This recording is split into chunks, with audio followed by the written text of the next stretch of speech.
Hello everybody, Melissa here of Head to Tail Dog Training, and today I'm going to introduce one of my favorite tools, the prong collar. Now the prong has gotten a really bad reputation. If you have no idea what it's for, how to use it, you take one look at it and most likely think it's harming dogs. I get it. I used to be one of those people. I had no idea. But it's a myth. The prong collars that I use are from a company called Herm Sprenger. See that right there, Sprenger. And they're designed with rounded edges.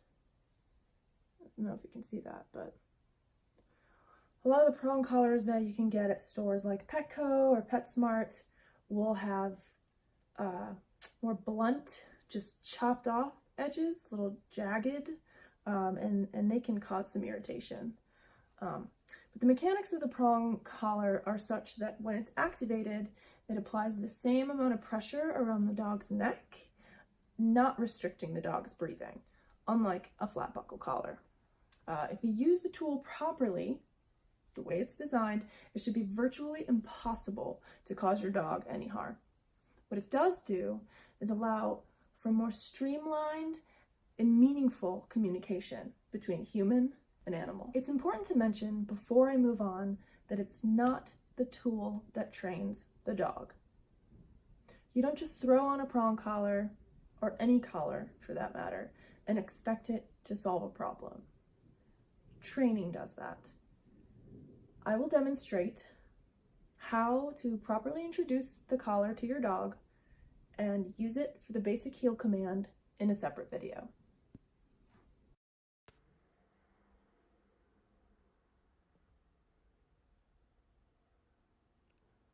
So here are the basic mechanics of the prong collar. This here is the O-ring, which is what I call it. It's also called the dead ring.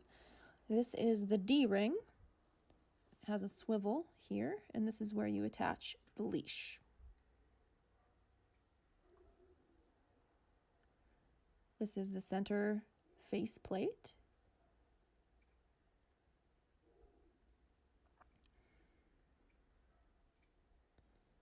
And you take the collar apart by pushing the prongs out.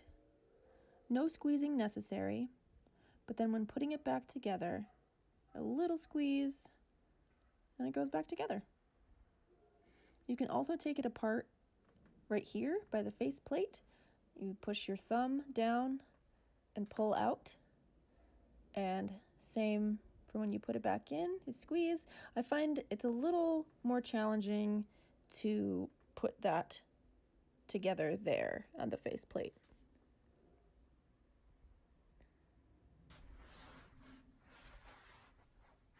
When you're putting this on your dog, you want to take into account which side you walk your dog on. Most people walk their dog in heel on the left. I walk my dog on the right just because that was more comfortable for me in the beginning. So for most people, you'd want to set this part up here on the right of the dog's neck, because you'd have the leash connected here. A proper placement of the collar, see here, right behind the ears.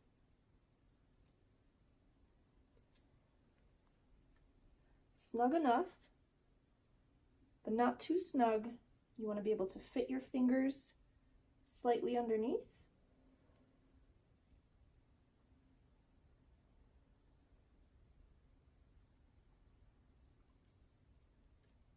Now, some dogs are going to be between links, so of course you can always add or remove a link as necessary.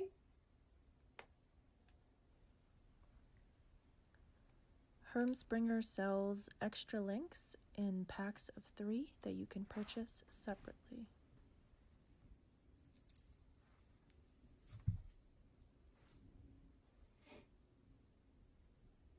When you do add or remove a link, try and make it so that there are the same or close to the same number of links on each side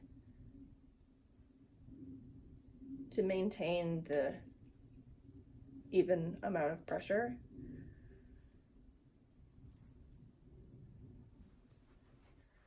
When you're fitting it, you can make sure, if your dog has a lot of fur, to kind of move the fur aside, make sure it's getting good contact.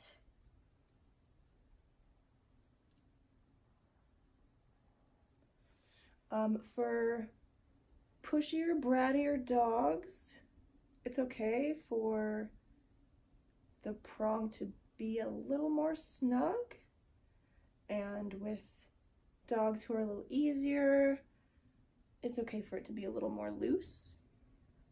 But you want to try and get best fit, fingers barely underneath, right behind the ears, and that's that.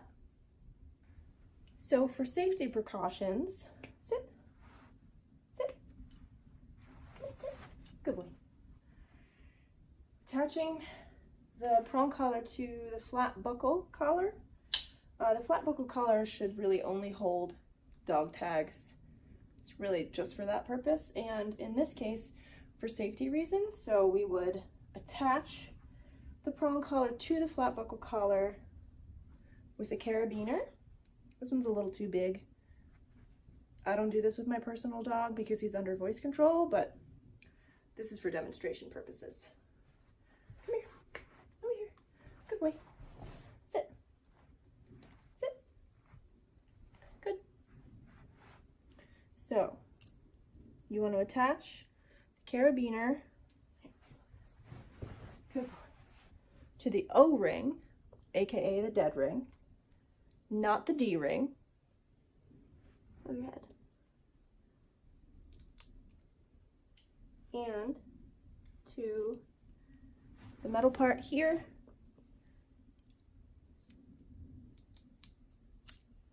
of the flat buckle collar, just in case anything were to happen, the prong collar comes loose, bam, oh my God, what are you gonna do?